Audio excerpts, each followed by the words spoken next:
Ladies and gentlemen, welcome back to the Safe Room. I am your host, the President, Sean Williams.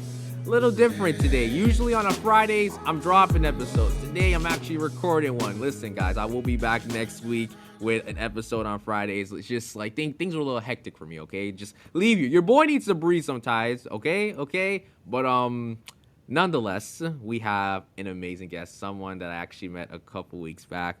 She's a rapper. So, like, listen, you know we love our rappers on the podcast, man. So, I have to give esteemed honor to Mizz Taj. Taj, how are you doing? Hey Sean, I'm good. Thank you so much for having me on your podcast. This is like the first podcast I've ever actually done, but I've been like talking about how I want to like either do a podcast or be on someone's podcast. So it's great that finally like it's been manifested. So I'm excited to be here and talk to you because we had a really good chat a couple weeks ago when we met at the branded event at Artscape Launchpad. And I'm so glad like I met you because I just came there like thinking I'm just here to work, like this isn't like my event like where I'm supposed to be networking with people, but then I ended up networking with people. Then I was like, okay, cool, I should be networking with people. What the heck. Yeah, no, listen, one thing I've learned is just when you're at an event, you gotta network. No, like, just like you're gonna connect with someone, get to know what they're doing. And then, it may lead to something where you're collaborating in the future. That's what these events are for. And, like, again, I'm so glad I went there. There was actually a moment I was contemplating, like, should I even go, bro? Because, like, I don't know, I'm not feeling it. And honestly, if I didn't go, I wouldn't get to meet all those amazing people, including yourself. Yeah, sometimes you have to push yourself to get out of like that comfort zone because even me like yeah, like I'm like a performer and I'm outspoken, but like sometimes I can be shy. So it's like I can be shy in like those social settings where it's like an event and like I sometimes like I'll just like stand in the corner and I'm just eating, like I don't want to talk to anyone, but like it's good to just like push yourself and like approach people and just be like nice and like be like humble and like you never know who you might meet. Yes, absolutely. But we're definitely gonna get to the performance part where we talk about you as a rapper. Again, I usually get like a good amount of like musicians on the show, so like having you again, it's no different. We're gonna get to you, and we're also gonna get to some of your social service work as well in the community. So we definitely love to see that too, especially someone who's like very active community doing for my workplace as well. So maybe there's something that you can share that's gonna really have all the listeners here be like, hold on, Tosh really be doing that? Like, dang, all right, man. So like follow up on and see what she's doing. But yeah, it should be a good time. But before we get started, guys, you already know what time it is. It's our segment, the hot seat, and it's on fire right now. All right, like everyone's been loving it. The hot seat's been one of the hottest things. No pun intended. But Taj, I'm gonna ask 4 questions and just answer them to your best abilities. You ready? Okay, No let's pressure. go. Trust me. Just have fun with it. I All right. Cool. So, outside of your work, what you do, please describe yourself in 1 sentence. I feel like when people look at me, they think I'm a certain way, but really I'm like kind of nerdy, a little weird, a little isolated. But like when people look at me, they don't think that. They think like, this girl is like outgoing and she has it together. She has it all. Period. Mm. I just had to add it with the period. Like, oh man, that's I crazy. tried to keep it one sentence. No, like, listen. I know. Anytime I ask this question, everyone's like, did I keep it in 1 sentence?" Like, listen. Sometimes it's hard to do because we never really tell ourselves like, I can't describe myself in 1 sentence. I gotta go into detail. It's like when you ask me like, how are you doing? It's like I can't just say I'm good. I gotta go into detail, like what I did, how I did it, and just it's a whole debrief. But no, that's good to hear. And like again, you said like people think you got your stuff going on, like oh, like she's got it on lock, but it's like nah, bro. I'm just like very inside, nerdy, and everything. So like the nerdy thing really caught me off guard of it because I'm like, okay, nerdy. So I'm like, what is she like? What does she do? Does she read books? Does she engage into something specifically? Like expand a little bit more on that. Yeah, so I feel like I'm a bit of like a music art nerd. Like I'm just like when like I find it that like when most of the time like my friends who aren't artists are like they have like a different agenda for their weekend. And there's nothing wrong with it, but like, they're probably going to the club, getting drunk, and like that's fun and all. Like that's great and all, but I don't know if it's just because a lot has happened. Like I've gone through some stuff, so now I'm just kind of like I want to be more like productive. Like I'm trying like not to drink and like be in those like really loud places that's gonna like give me a headache. Like I don't know, maybe it's like my age. I don't know what it is, No, you but know what? I love that answer. That is yeah, me to a T. yeah, and like I'm just constantly because like I'm an independent artist. Like I'm constantly online, like applying for programs, applying for grants, like trying to find my next opportunity. So it's like if I like for example, I partied Carabana long weekend, right? Like two days in a row. Like it was like like a turn up. It Right. was so fun because like, since COVID and all that, like we never did that, right? Mm-hmm. But like that one weekend is enough partying to hold me off till like, I don't know, Halloween or something. Like Yeah. like I'm just like that was so fun. But I don't know how y'all can party like 2 days in a row and like be drinking that much alcohol every weekend. Like I can't do it. I'm just like I like to, be working on my stuff, having goals, like just like looking for my next opportunity. Like how am I going to develop myself and how am I going to advance myself than that next rapper over there, than that next artist. And like I like healthy competition. I'm not looking at other people and hating and being like, yeah, I don't want to get past this person. I'm more like thinking like, okay, this local artist inspires me. How did they get that opportunity and how can I do it for myself? Because the Mm. truth is in this industry in Toronto, like Toronto's kind of a cutthroat city. Like nobody's going to give you like these opportunities, Facts. especially if you're kind of just somebody like me, someone who's like different. So, Mm. yeah, No, that's how no, that I'm like a misfit, I spend my weekends being like a misfit. I love that mentality again, and you hit on so much things. Like you're the type of person like I'm looking for programs, I'm looking for grants. Again, like you don't hear people say that much, where it's like, oh yeah, I'm an artist and like I'm just trying to be the best I can. Like I love how you broke it down into that spectrum because again, it's like I said, I that's me. I am not a club person. Anyone who like says, hey yo, you want to head to this club? Like we're gonna be drinking, popping balls. I'm like, no, no, that's not me, bro. I will have a better time probably playing a 2 hours of like Uno by like with some friends than going drinking and stuff. That's just not me because like I would rather spend time searching for that next opportunity, searching for that next brass ring to grab and everything. So again, I love that answer. Absolutely stunning. Absolutely stunning. Thanks. And like even like with all this stuff that I apply for, like out of like 10 things I apply for, I'll maybe only get like one or two.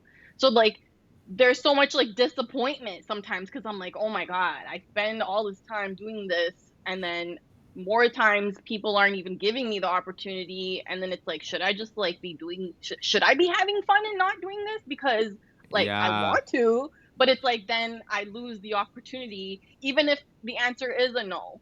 You know what I Mm-hmm. mean? Like it's like a gamble. It's really weird. The Yeah. Toronto music industry, music scene is really really weird. I wonder if like New York or LA or like other parts of Canada are the same. I don't know. I have no idea. No. I don't leave Toronto. I've never left the city, so I have no Trust idea. me. Trust me when I say this. I am not a musician. It is not the same as LA. Definitely not the same as LA. New York, debatable. LA, no, no, no, no. Absolutely not. But no, I definitely feel you in the sense where again, like sometimes you're wondering, is that opportunity coming? Is it for me? But I always say that, God always has something planned for you. Maybe it's God saying, you know what, this is not your time right now. And when it comes, you're gonna be reaping the benefits and the rewards from it. Exactly. So if Yeah. something brings you down, like for me, I get down sometimes when like somebody says no. I'm like, man, this white person is gatekeeping. I'm not gonna get this opportunity because this person's racist. And it's like, okay, spend like 1 2 days being mad, but then keep it moving. Like go to the next thing and apply. Maybe the people won't be like racist or something. Like who knows? Yeah, absolutely. That's amazing. I love that. The fact that we're only 10 minutes in and that was just question number one. I know this Oh. is about to be a great episode. Okay, so question number two. Or it's more of like, okay, it's a question, but yeah, I'm just gonna go with it. Your favorite rap album in the last decade? In the last decade? Yeah, yeah. So I'm really making you think on that one. Okay, so like I'm like a huge advocate for like women and like I just love like strong like female rappers and maybe people out there are gonna say like, oh, that answer's so cliche or it's like the easy go-to answer, but it's not. It's the truth. Okay, so what is Hmm. Nicki Minaj? The first Yeah. the first album she dropped, like not the one where like all those like songs were on, like Roman's Revenge. Pink Um, Friday? yeah, that one. I was gonna say the Pink Print, but it's not the Pink Print. It's Yeah, Pink Pink Friday. Friday. Because Yeah. Pink Friday is like a classic. Like for me, like just being growing up in that era and then like when Nicki came, I just felt like I could relate to her.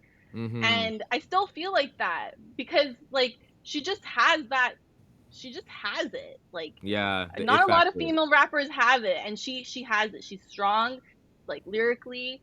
Every song on that is like amazing. Like I just feel like whatever she did during that time and like putting that album together and like her process, like I wish I was there. Imagine, like, she's psycho. She's a psycho. And just growing up, never really having like someone like to look up to, and she is that, like for me, Mm, you know? So yeah. I really like strong like black women in their music element. Like that is like one of my biggest inspirations. So she that album and her like I hope she drops another album like that again. Like I know she's been Yeah. dropping some like new stuff, but like I really miss that like angry like I love her angry art. Like her I just love it. The way she disses, I just love it. It's so disgusting and like Yeah. foul, but it's good. And yeah, that's the thing too. I think a lot of people have the same sentiment to Nikki, where like they want something from her again, that type of raw grittiness, that braggadocious type of vibe and everything. Because listen, I like Nikki, but I'm gonna keep it a buck. And again, guys, this is just me expressing my opinion. Her last album, Queen, that was not it. Was not it for me. So I don't like, know if it's like her team or like, you know, maybe it's like there's so many elements, right? Especially when you're that big of an artist. Like, you know, whoever was managing her and doing her stuff like back in those days, like when that first album came out, like I wonder if the team was the same. Probably not, you know? no, So it's absolutely like not. that's why it was like different and like maybe the vibe wasn't there and by that time by the time Queen dropped, she's already been a millionaire for like 10 years. She's not in that hood mentality anymore as much as like Hmm. I mean I think she is, but she's not because it's like she's not like that girl from the Bronx taking the subway or what was it? Where's she from? Southside Jamaica, Queens, like taking the subway and like working at Red Lobster and like just like you know having that urge and that drive in her that I want to like her fantasy was to be this rapper and she made it happen and then so when it happened she's like okay I made it and then it's like where do you find inspiration from when you're that big, right? Like And that's gonna yeah, top that. yeah, and the thing is, it's not even just for Nikki. It's for a lot of people. Like again, for Nikki, I think the reason why is just her motivation is just like again, I know I'm that great. It's to the point where like I can drop no music for years and people are clamoring, saying like Nikki's still like one of the greatest of all time. People are saying that, and once you hit that peak, it's just that I left my mark. I don't have to do more because now you're worrying yourself that if you do come back, it's like, oh, it needs to be bigger than life and yada yada yada. And if it doesn't, it's like, oh, this is the biggest flop ever. Like, oh my gosh, like she should have never came back. So yeah, when you reach that standard, artists have more control on what they want to do next in terms of like their status in the rap game and everything. I've said this a couple of times with Drake. Why do you think Drake doesn't try as hard as we think he can? Because he knows that no matter what it is, you're gonna listen to him, you're gonna stream his music, and you're just gonna enjoy it for what it is. Let's be real. That last Drake album was trash. It was trash. I Yeah, don't even think I listened to it. right. And like it's not worth listening. Like outside of like literally the last track, the one with 21 Savage, that's it. But I think Drake is kind of saying to everyone like, it don't matter what you guys think. You're gonna listen to it, and plus, there will be people that actually enjoy this, and y'all will Yeah. still say, "Oh, he the GOAT. Oh, he's one of the best of this generation," and stuff like that. I think Nicki is kind of realizing that y'all want me to go against like the Megan Thee Stallions, the Cardi B's of the world. They're like, they know they can't touch me, and I don't need to drop an album to prove that. You see what I've done. I leave a legacy. It's come to the point where like you see Nicki drop a song, people stop what they do. They just stop what they're doing. They're like, yo, I gotta listen to this. See, if that doesn't scream power right there, it's like I got nothing else to say. Yeah, them barbs don't play. And like even like for example, like TikTok, like I started my TikTok account beginning of 2021, so like almost 2 years.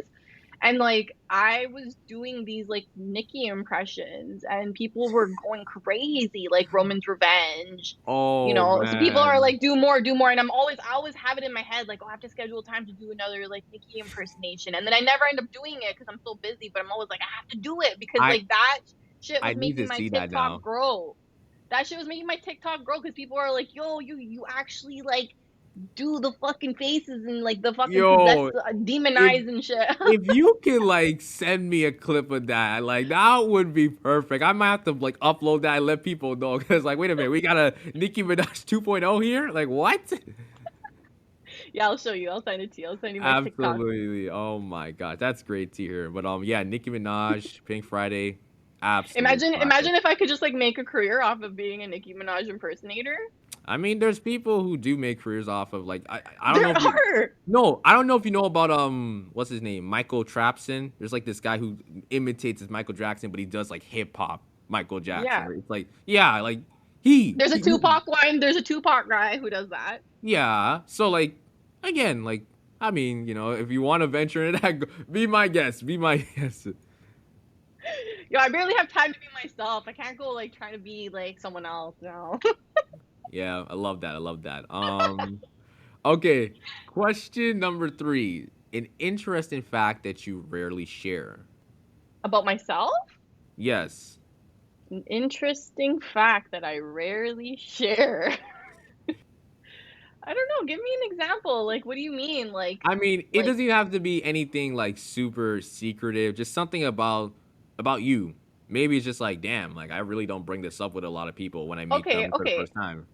So since COVID started, I was so bored. Like when the lockdowns were happening, like I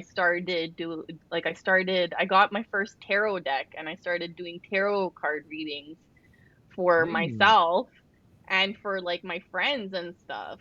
And the tarot deck itself, it's like it kind of spooks people out because people are like, are you supposed to be like playing with this thing? Like, what the hell? But actually these tarot cards, they actually kind of helped me and like got me through some like really like dark times during COVID. And there was like this COVID card, like I call it the COVID card. I believe it's like the 4 of Pentacles.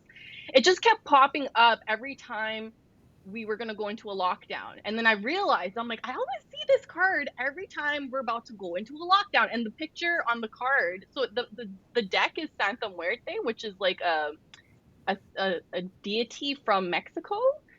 She's a skeleton. She's scary looking, but she's not like bad. I don't think she's bad anyways. Um, but yeah, like basically this card has like a picture of like a little town with like a bank and like shops and like these like ladders and like these like skeletons like so every time I was like that I'm looks not like gonna the lie with you, Taj. Like I'm hearing you, but at the same time, I can't. I'm a little spooked myself. Like So like what the the card, heck? I wish I could show you. My deck is downstairs, but basically the card looked like a town with like an economy, like a little like there's like a bank and there's like shops and stuff and like there's like these dead skeletons, right? Mm-hmm. And then the card itself would like say like okay, like like it's time to like retreat and like not talk to people and I'm like, "What? Like I don't get it." But then I got it and I was like, "That's the COVID card." But yeah, but since this year started, I kind of haven't been doing that much like tarot reading because I've been busy and I'm kind of like, okay, let's like try to like go back to the way life was before COVID started. But every now and then, if I'm just like hanging out, I'll pull a card. But it's not something I do seriously or ever did do seriously. I never charged people for it. Like my friends would be like, "Can you pull a card for me?" I'd be like, "Yeah, sure. What's going on?" And then they were like, "Oh, that's helped so much. Like, thank you so much." I'm like, "Yeah." Other friends, like my Mexican friends from like high school, were like, "Yo, that's like like demons, yo." Like they're like, "Yo, don't fuck with that shit." And Nah, I was for like, I'll be honest, like again, like I'm not that type of thing. Again, like I didn't expect that answer either. I was thinking like maybe it's like something I'm like, bro, we're going off like from music to like spirits now. What? honestly, the deck is great. I've had like nothing but great experiences with the tarot. So like it's been something that I just that kind of got me through COVID. So I yeah. mean, the more you learn, the more you know something. Call me for your next tarot reading, okay? Oh my I god. was what was that lady's name? Miss Cleo? Yeah. Yeah, the infomercial like call me now for your next tarot reading. Okay. Terrible Um accent. all right, final question for the segment. What is your personal safe room? My personal safe room. So like are you asking me like what type of places I feel safe in? Yeah, it could be physical, maybe it's even a mental space as well. Yeah, I think like for me it's important for me to be in like spaces that are like that focus on like diversity and inclusion, Mm, whether it's at work or in the music industry or I don't know, the building you live in. Like, I think that for me like is important, like that people are aware of their own like biases and like try to just be open to like other people from other cultures and religions because that's what I am. I'm a person like who's like from a different culture, different religion, and like I've been finding it like my whole life, like finding it so challenging to like get people to just be like cool with me, right. with who I am. Not like a lot of people, but like yeah, like every now and then. And I'm pretty sensitive. Like I know like I come off like kind of like a tough girl or whatever, but like I'm a little bit sensitive to that stuff. But I've been trying to become like more stronger and understand that, like not everybody has the capability or knowledge or like education or whatever it is to like be so like open and accepting to who you are. Not everyone's gonna like you, right? Mhm. So yeah. Okay, no, that's perfect. That's perfect. I love the diversity and inclusion. A lot of people assume that it only resides in like certain spaces. Like, the most common thing I hear it's like, oh, it needs to reside in the workplace. And most of the time you see stuff like this, it's only like acts of like tokenism or like affirmative action. We're only doing this because like people are on our ass and like we're not trying to get caught. But it's like it shouldn't be something that feels forced. It should be something that's just natural to society. Everyone is inclusive. Everyone is able to express themselves in their own way, and everyone's given the right amount of opportunities, like equity as well. So, no, I'm really glad that you brought that up because, again, this is something that, we're hoping to dive a little bit more when we talk about, your work in the community as well. So, again, I'm really glad you brought that up. But thank you for being part of this segment so far. Like that was might have been the craziest one so far. I was like, wow, like damn. Like guys, this might have like usually we're like into the conversation, guys. We're almost at the 25-minute mark and we're just getting into the questions. I'll try to answer them faster. I mean, listen, no pressure. Again, if you want to answer them the way you can, it's cool. Like I got time. Usually most of the time I speak too much and I need people to just kind of take over. So You're good. Let's keep it going. all right, cool. So yeah, so just to start off with the questions, like you mentioned, we did connect it at the branded conference. What an amazing time it was. And again, I was so surprised to hear that you were a rapper slash artist. Cause like and again, this is not me to even like, categorize people, but sometimes when I meet someone, I always try to like play a little guessing game. I'm like, okay, I wonder what she is. Like she probably looks like she works in like a top like corporation. Like she's probably doing like big things and everything. And like he's like, oh, I'm a rapper. I was like, yo, that's better. I'm like, what? That threw me off guard. So like, I just want to know, like, when did you start your journey, and like, what were the initial reactions from some of your closest peers, your family members, when they you told them like, you know what, rapping is what I want to do. This is the type of profession I want to get into. Yeah, so okay, my love for music and like the way I even like got introduced to music in general is mainly through dancing. So growing up, like we did a lot of like we had a lot of dance groups growing up, like Bollywood dance groups, and then that ended up turning into like a professional like thing where we were doing Bollywood dance performances at like dance competitions and we would like win these dance competitions. Um, and then like when I was like heavy into that, like being a performer, doing like Bollywood dance performances, Bhangra dance performances. So Bhangra is like a a traditional folk dance from northern India, and just like fusing that with like hip hop and reggae and like performing it all over like Toronto, Mississauga, Brampton, like weddings, corporate events, like like so many events. Like just I was like booked all the time. Like it was amazing. Mm-hmm. And so while I was doing that, it just kind of like turned into like I'm driving to a gig and I'm playing a beat and I'm with like some other dancers, and then I started like would start like freestyling, or like I would just like go to like the park with like my friends in Rexdale, like my Caribbean friends, and we would Yeah. just smoke a spliff and we would just play a beat and just start battling each other, Yo, yo, like, just like stupid shit, like but like it was like after a while, it's like, built the muscle. And then I was like, yo, wouldn't it be cool if I like actually like recorded something? And like people were like, yeah, you should. And then like I would end up at these like music video sets, like as a dancer. And then I would just like talk to these like Punjabi producer guys and I'd be like, yo, like, I want to be a rapper. Like, can I come to your studio? Like, can you make me a beat? And then these guys were like, "You can't rap. What the hell is this girl talking about? Yo, she oh can't rap." man, I was like, "I can't rap." And that's then I would, fighting words right there. Like, hey, yo, give me the mic, bro. Run yeah, the track. yeah. So I would just like freestyle, and then like people would be like, "Oh, okay, sick. Like she's not like actually joking. Like she's like actually wants to be like she's actually a rapper. Or she wants to be a rapper." So then that way, I kind of just like started going to these like studios and like networking with like different producers, Right. and it was a journey because it was like in the beginning it was like I was just meeting like all the wrong people.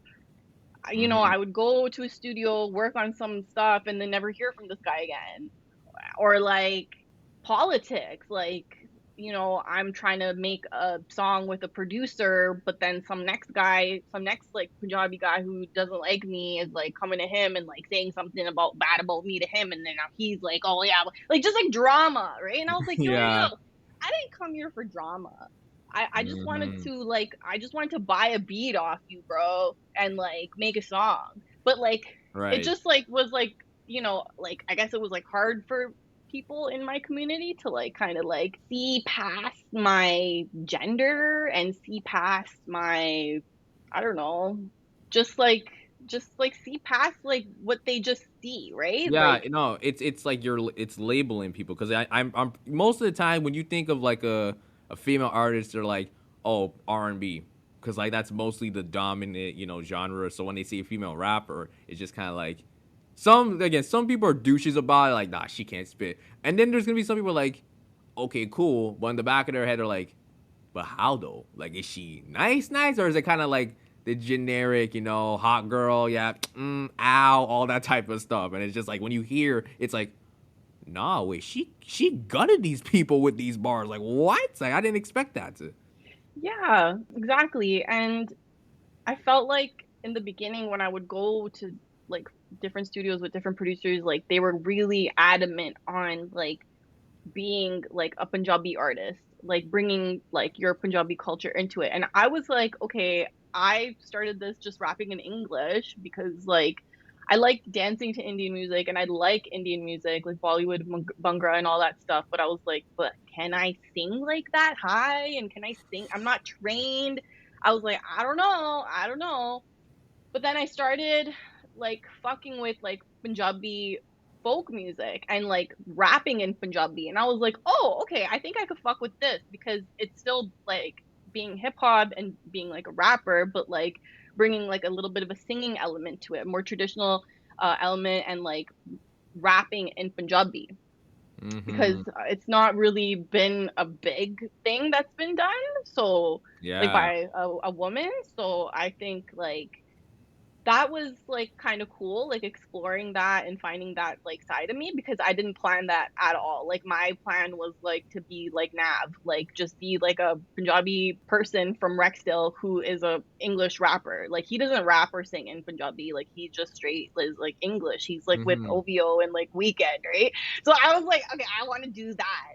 But then I ended up like fusing all these sounds like Bollywood, Bhangra, reggae, like dance hall, hip hop, and then these albums, my two albums, like my EP and my LP, there's just so many sounds on it that like people always hear it and they're like, there's something for everybody on these albums, like whether you like are loving Punjabi music or you love like just like straight rap, like there's so much on it. So I think I've been exploring like my artistry a lot and like I think I've like delved into so many sounds that like it's just like now that I'm starting to like redefine myself Yeah. because like I don't know if I necessarily want to like be in like the Punjabi recording industry only because it's like there's a lot of like misogyny and sexism and like I don't feel like I'm understood because to them like that's my community, like there's a lot of negative things about them but there's a lot of positive things about them too, right? But sometimes I feel like they don't fully understand me, right?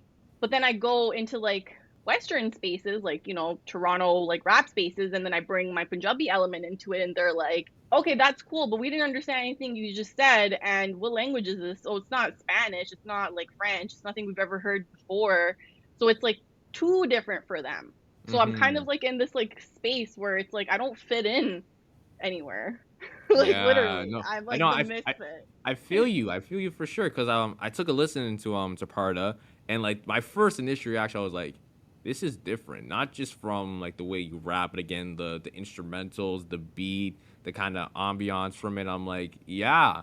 Like this again, it sounds like everything like you create when it comes to like your albums and discography. It's always like there's something for everyone. Like you mentioned, if you want like just straight like rap, it's like cool. If you want to bring that Punjabi side of things to it, it's like all right, cool. If you want to like add some of the dance on the reggae, you kind of splice that right in there. So like it's different because that was my first word. I'm like, this is different because like sometimes you want to say like I want to like it, but I just don't understand it. And sometimes with music, that's okay. When you hear something for the first time, you're like, I just won't understand it. But I kept hearing it back and I'm hearing it back, and I'm like, yeah, like I like what Taj is doing with it. It's a different vibe, it's a different sound and everything. I'm like, all right, this is dope. So again, so it's from what you answered, it's I assume that when it came to connecting, with different producers and everything, sometimes it was okay, but sometimes there was again discrepancies. But your family and peers, what I'm also hearing, it seems like they were okay with it. They were supportives, right? Yeah, like everyone's been like pretty supportive, like in the sense like moral support, but like in terms of like even like my family, but was anybody gonna financially support my dream? No. It They were always like, goes back to money. they were like, you were so obsessed with dancing and like you won first place at these competitions, like you should have just kept doing that. And I was like, no, like I want to do this now. I want to leave dance. Like I sold all the costumes that like I invested in. I sold the whole business and I was like, I don't want to do this thing. I don't want to dance at people's weddings and have money thrown on me anymore. Like, Uh huh. like doing like the Bollywood performances, nothing wrong with it, but I was just like, I'm done. And then when I started doing music, it was like I thought it was going to be a certain way, but then it didn't end up going that way because there was a lot of, like I said, politics, and it was like just being a woman and like navigating this like male dominated industry. And it's not an exaggeration. Like sometimes I'll say this and guys will be like, yeah, whatever. Like, if anything it's easier for women because like you can be sexy and use your like sex to sell and all, and I'm like, shut the fuck up. What? Like no, you just shut the fuck up because you know what it is? It's like when you're trying to work with a producer, right? Mm-hmm. And you go into the studio as a woman, like you go into these spaces like by yourself because maybe you don't have a sibling who supports you or a parent who wants to like who wants to be involved. Like you might not have those people that are like supportive enough to the point that they want to be involved. So you're out here doing things on your own.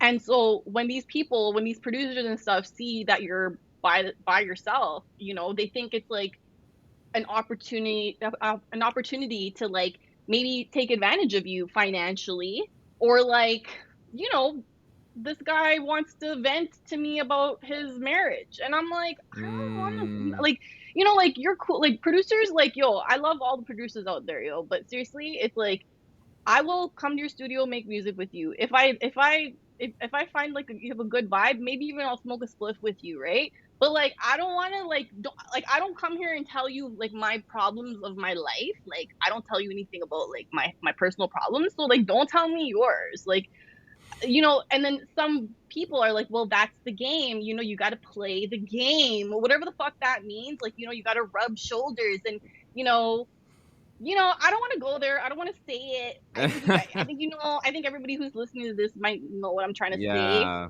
you know, and like, you know, we've heard stories from these Jesse Reyeses and these girls like you know with their Me Too movements. I don't want to like I want my come up to be healthy and I will not hesitate to like lay a boundary down. So that's why like I don't know if you heard my song like one of my songs like on the album like I it was an angry song because like I felt like I was being challenged as a person as an artist by like other artists that like I was Right. supposed to be working with and it just turned into like a war and I was like but we can I'm like you know we can make this into a war like but like I'm talking like a diss war like a rap war like let's be healthy about it like I, I feel like you're letting off a lot of energy, and it's just like, damn, like what the heck? I feel like it's one yeah of those like hot off the press interviews. Like here we got Taj, and like she's dropping all the like the pipe bombs and everything. yeah I mean like I'll be honest like being in music like it's been great like it's given me a lot of opportunity I've gotten grants I've gotten a lot of opportunities performance opportunities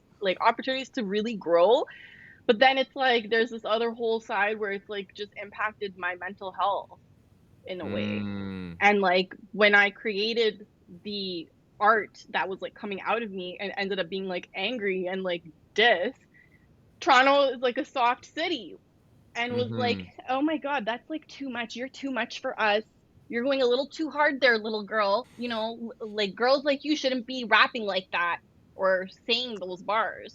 And it's like, but those are my bars and they're coming from me. And I can say whatever the F I want to say. Can I just jump in? It seems like the people yeah you've got connected in the past seem toxic as ever, and like sometimes it's those type of experiences that you go through where it's like, okay, I learned. Now it's like I really have to be precautious of who I want to connect with and making sure that if you're gonna be working with me, you need to respect my craft and my art. So before I even go in the booth and drop this 16, I need to know that we're here, we're together because again, your experience is different to mine, right? I've never done music like that. I've wrote one song and that was just for a theme for this podcast. That's it, and it went smoothly. You know this more than me, and the fact that you're sharing all of this, it just makes me think that again, maybe you know when you're going and you're thinking, oh yeah, like these type of stereotypes are like, oh, women can't rap. Like they should be like diminished to some degree. And the fact that I'm hearing this still, it's making me like, wow, like this is still Yeah. well present. Yeah. And like, you know, like some of these producers said to me, like, yo, rapping is like a man's thing.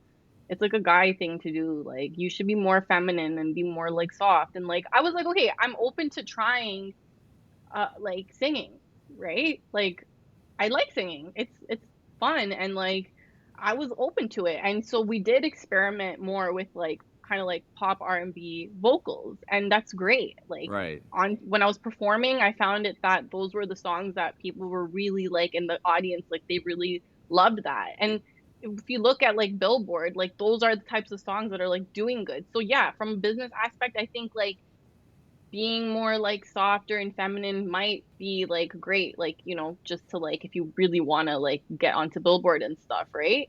But like I just really love rapping. I feel like it allows me to express myself and unleash parts of me. So I don't think I should have to stop one or the other to do the other. Like I want to, like, I'm versatile and I want to explore all those like elements. Yeah, and you shouldn't. And again, like, it's glad to know that you're still doing your craft right now, and it's amazing because a lot of people, when they go through that experience, they're just like, you know what, screw this, I'm done. I'm done. I'm not trying to deal with this shit anymore because like people are not gonna treat me right. So the fact that you're still staying through all of this, it shows that you're committed. You're a dog. It's just like I'm not giving up like that. You know. Yeah, like my projects like took a long time to complete. I had to take breaks. Like my album, there's like 9 songs on it.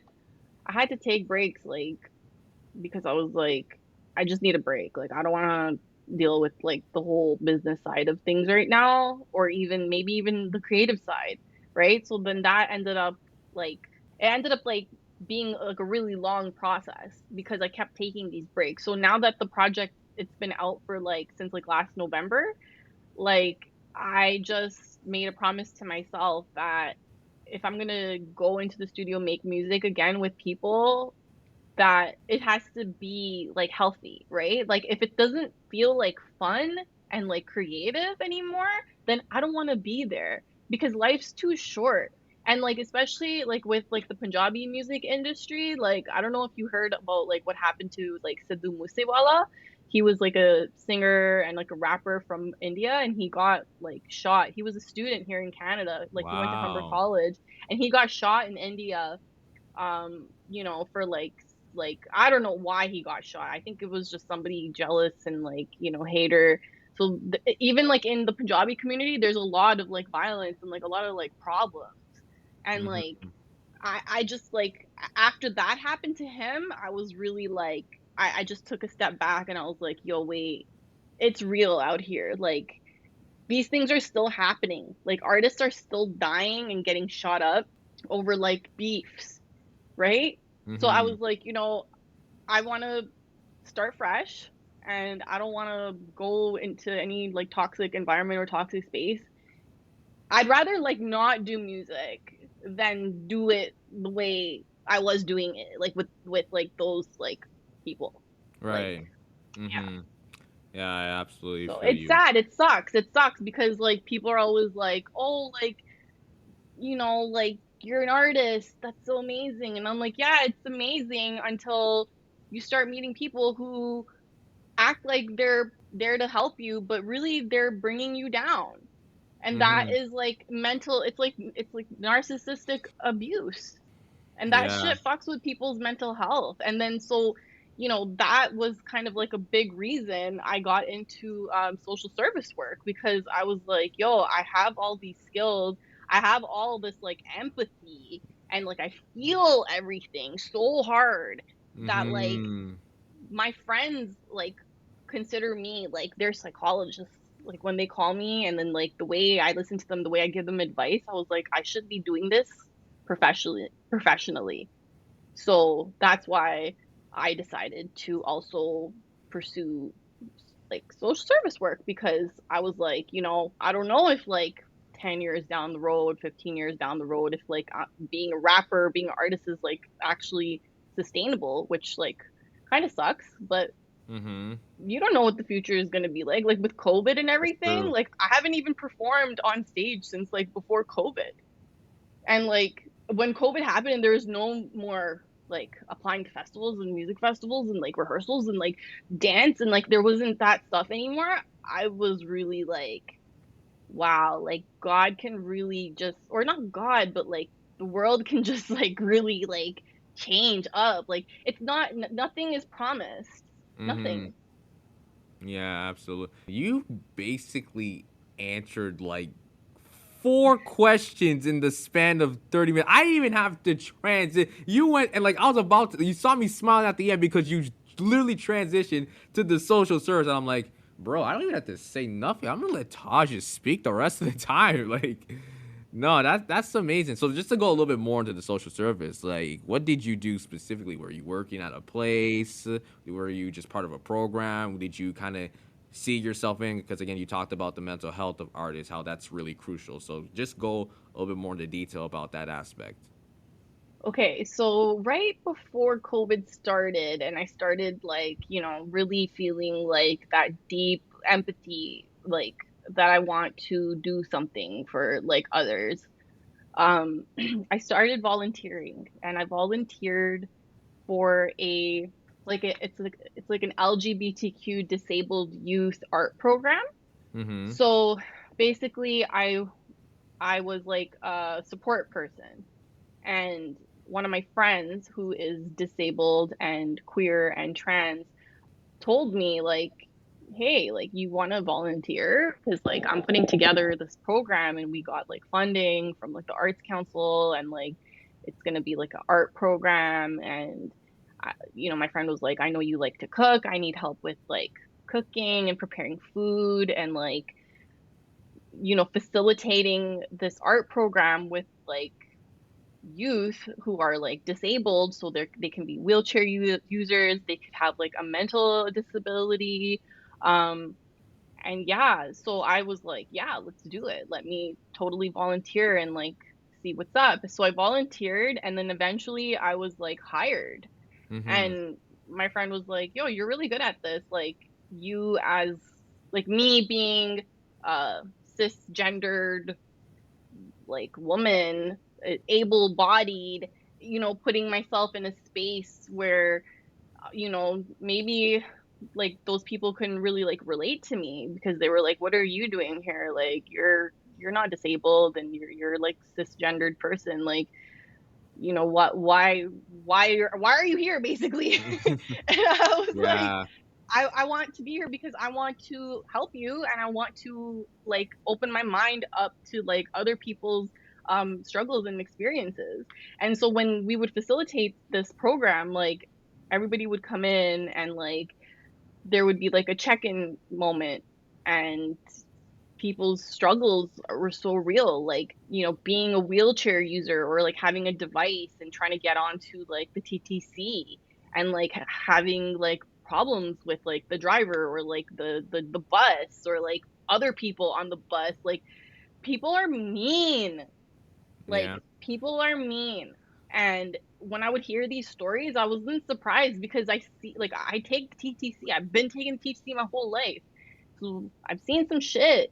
And I'm sure you have too. Like, we see some shit Of course. out on these like Toronto streets. Like, it's not like, so imagine like we're like fully functioning able-bodied people, and we're born straight and cisgendered, and like, but like imagine like being like trans and black and disabled, like those three things, like how much like oppression you have to deal with on a constant basis, on top of like already like not being able to do your daily things. Right. So I was really inspired by them, that even despite all these barriers, literal barriers, that they were still like, I want to be an artist.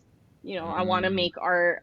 I want to write something. I want to draw something. I want to, I don't know, rip something, whatever it is that they wanted to do, express, like sing or whatever it was. It didn't have to just be visual art. We were like doing poetry, and we were like creating like a zine, like a big image of like words and like images, and like they right. expressed their like disdain for like how much they fucking hated like how able-bodied cisgender people fucking treat them, right? Mm-hmm. So it was mainly after that I went back to school, and like over during COVID, I went to Sheridan College for the social service worker program, and Mm-hmm. I did my diploma, and I was like, okay, I'm gonna do this. I'm gonna finally get an education, and I'm going to figure out a way to combine like being an artist with being a social service worker. Yeah. So that's basically like what I did. And so I finished school like earlier this year, and now I'm already working with like a agency, and I'm basically like doing social service work there, and like doing a lot of like amazing programming, like community programming. Like there's been like a kids like cooking camp, and like I love cooking. I love that. So anytime there's like food involved, I'm like I want to be there. Yeah. So that's been a lot of fun, and just like working with like youth and like young people of like different like cultures. Like we did an event. So just a couple days, I think it was the day before I met you, my work did an event with like MLSC with the Raptors, and we had our whole like Oh. community basketball court was redone by the Raptors. So like the court has like crazy like Raptors logos. Anyways, I'm going off topic now, but yeah, No, that was like a fun event. I'm just saying like explain. Yeah, I listen. get to do these like fun events. Like even the day I met you, like I was at Branded with work, like just to like provide support and be like an assistant. Right. And like I loved being there. I was like, look at this. Like look at me. Like look at me. Like I'm in the spaces. I'm going into Wow. spaces that like I feel like I belong in, and like people respect me and they hear me and like they want to work with me, like even like with you and stuff, right? So yeah, like it's been such an amazing journey. And I think like, being in school is like a little bit like underrated. I mean, I was never like a school person, and like I'd never really like wanted to go to school. I was like, I just want to be an artist. Everybody leave me alone. Yeah. But I mean, it's not everybody's cup of tea. It wasn't my cup of tea, but it helped. So I encourage people go to school, man. Yeah, and like I wanted to ask, like, what is the name of this place that you work? The one with the LGBTQ disabled youth, Yes. they are called Cyborg Circus Project. Okay. So Yeah, everyone, you heard it. Please go support because I yeah, that's support an them. amazing story. Absolutely amazing. I love how you Yeah, mentioned how when you were first introduced, it wasn't something that's like, okay, I can do it for a while, probably get some money. Because listen, a lot of people when they do jobs, it's mostly for the financial benefit, you know. But then people never actually take chance to say, you know what? Once I'm done, or even every day I leave that place, what am I learning? What is something that I'm kind of building for myself that I can take? What are some character traits that I can take from this and apply it to what I'm doing, or even share it with different people? So like even to just kind yeah, of speak on for me, I do community research. I don't do it because like yo I need the money. Like obviously you want a job that's like pays well, but every time I do the work, I feel truly satisfied because I know I'm able to connect with community members, community residents, and let them know about the history of like Jane and Finch. Let them know that there are researchers that try to exploit the trauma or the negative stigmas that come out within these marginalized communities, and we're trying to create a procedure that addresses that and approves more research that's ethical, not as positive. And that's the key thing. It's not to say that everything needs to be positive. No, there's gonna be bad things that's happening. We're just asking that when you're addressing it, it's in an ethical manner. So again, it feels good to hear that for you, you had that learning experience where it's like I'm not just doing it because like I'm trying to chase a bag, Especially like, especially if you're telling yourself you're an artist, because like artists, the issue with artists, they don't get compensation that well. So it's like, yo, I need this to get it back. You're like, no, I want to help and I want to learn more and understand the experiences that you're going. So again, that's such a beautiful story. thank you. Yeah, no problem, no problem. So I want to get to the intermission now, just kind of switch things up a bit. What's up, guys? It's your boy Sean in post production. I just want to give a wrap up to part one of this wonderful conversation I had with Taj. Part two is dropping next week, and next week's episode, it's a more chill type of vibe, not really anything in the interview structure, more of just, again, the intermission. We're going to talk about that, and then we have like a special King of the Hill, Queen of the Hill, like music edition. So I'm gonna be listing off like rappers going 1v1. It's something, something more fun, something more entertaining. So again, as this episode was more centralized and focused on Taj's musical journey and what she's done in the community, Next week's episode is going to be more open, more enjoyable, and again, more entertaining. So I hope you guys like that. But in the meanwhile, make sure you guys follow me on Instagram at The Safe Room Official or on Twitter at The Safe Room Pod. Looking to get back on Twitter very, very soon to be more active with you guys. Also, make sure you check out our website, www.thesaferoompodcast.com, and subscribe to our newsletter.